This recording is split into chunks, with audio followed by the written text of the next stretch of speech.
สบายดีมื้อนี้ก็มาพบซ่องน้อยอยากพื้นเมือง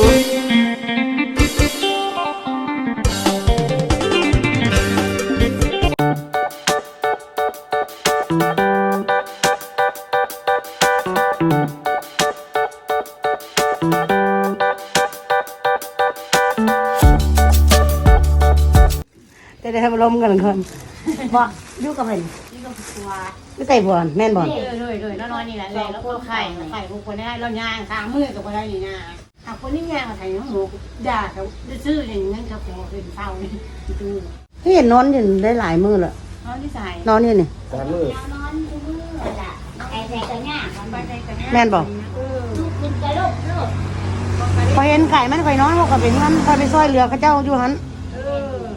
ข่อยก็บ่ฮู้ว่าเพิ่นอยู่นี้ข่อยเห็นนอนนี่ข่อยว่าข่อยสงสัยมันเป็นวินน้ำหมอนบ่เป็น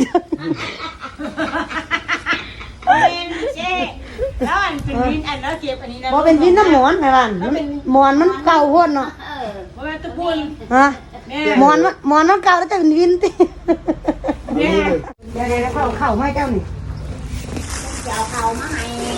หุ่นหลายซ้ำทุกทีนี่เข้ามาให้หุ่นขอบใจนะแม่พ่อก็เป็นยังนี่เบ้าใจเพิ่นฟังเราให้เราใส่เบ้าน้ำเพิ่นแม่เขายังเป็นหมอยาพุทธหันเพิ่นกลัวเจ้าลูกแม่เอาไหมกินแมงวันโอ้ยอย่าใจเย็นๆเมาจะชวนนั่นเย็นๆนะโอ้ยแน่นะนั่งเพิ่นเจ้ากินเบียร์ป่ะเราบ่ได้กินยาเขาก็วิ่งสบายได้อย่างน่ะไอ้เห็นเขาขอเชื่อแล้วกินปลาเผาให้เจ้านี่เพิ่นเอาเข้ามาให้เอาชงไปรถแห่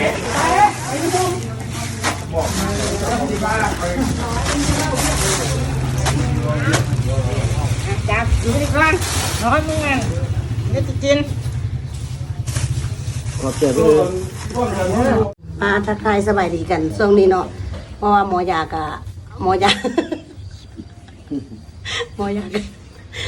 ย่านโควิดคนมันหลายเลยย่านป้องกันตัวเองไว้ก่อนที่ได้หัวบูบี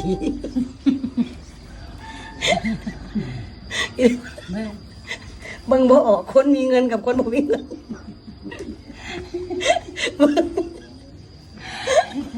เบิ่งคือกันอยู่อันนี้ก็มาซอยเหลือเนาะมื้อนี้ก็บ่มีหยังหลายก็มีแต่ข้าว3ถุงผู้ใดอยากมาซอยเหลือเพิ่นเนาะหอม15พี่ภาษาหน้าหายหอม15เนาะซื้อหยังก็ซื้อหยังซื้อหนูผัวเด้ผัวซื้อโกเด้อตอนนี้เดี๋ยวนี้เพิ่นบ่สบายเพิ่นว่าซั่นหอม15เนาะเขาจะบ่มีแท้ๆเนาะบ่มีกินก็มื้อนี้ก็ได้ข้าวมาซอย3ถุงมาข้าวมาซอย3ถุงคนใดที่ว่าอยากซอยเหลือเนาะคนที่อยากซอยเหลือหน้าหายหอม15เด้อพี่ภาษาเด้อลืมโอ้เนาะยันโควิดมาเองอาจจะจากคนที่เขาเจ้ามีผู้ใดอยากซอยเหลือเขาเจ้ามาได้เนาะมาได้มาเดี๋ยวเบิ่งสภาพให้เบิ่งสภาพเนาะให้เบิ่งสภาพงานซานเลย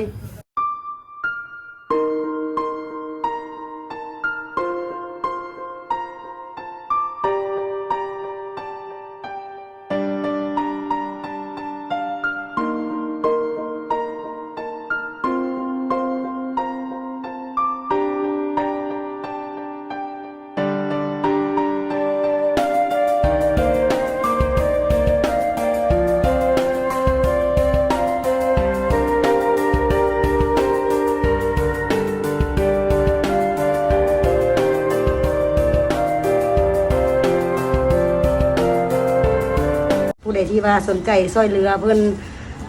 ก็คือมีข้าวมีป่องป่าบ่แล้วมีข้าวมีน้ำมาซอยเนาะอันนี้เพิ่นเป็นคนป่วยอันนี้เพิ่นเป็นคนที่บ่มีที่บ้านนาไหเมืองหาดทรายทองนครหลวงเวียงจันทน์หอม15เอาแม่ลูกจอยขอบใจย่างบ่ได้เลยป่ะฮะบ่ได้เลยแล้วได้สักขาเอาดูสิว่ะก็บ่ได้อีกนั่งจังสิก็ได้นอนนั่งเอาได้นั่งก้นข้างเดียวได้นอนนั่งสิเอามันอยู่ว่าเด้อ เชื่อนอนก็ได้นอนท่านี่ได้นอนเป็นจังได๋เฮ็ดจังล่ะเจ็บมันแบบถ้าเป็นกระดูกทับเส้นเลยแล้วน่าเป็นจังได๋นี่ยากดูเงินอะไรแล้วยากดูย่างดูเหยียดแข้งเหยียดขา ก็โคตรขึ้น มันบอก ตะกี้มันก็บ่ได้โคตรปานนี้เดี๋ยวนี้มันโคตรขึ้นแล้ว มันกดขึ้นจะได้มันก็งอขึ้นเนาะ เย็นเนี่ยจ้ะ อันนั้นก็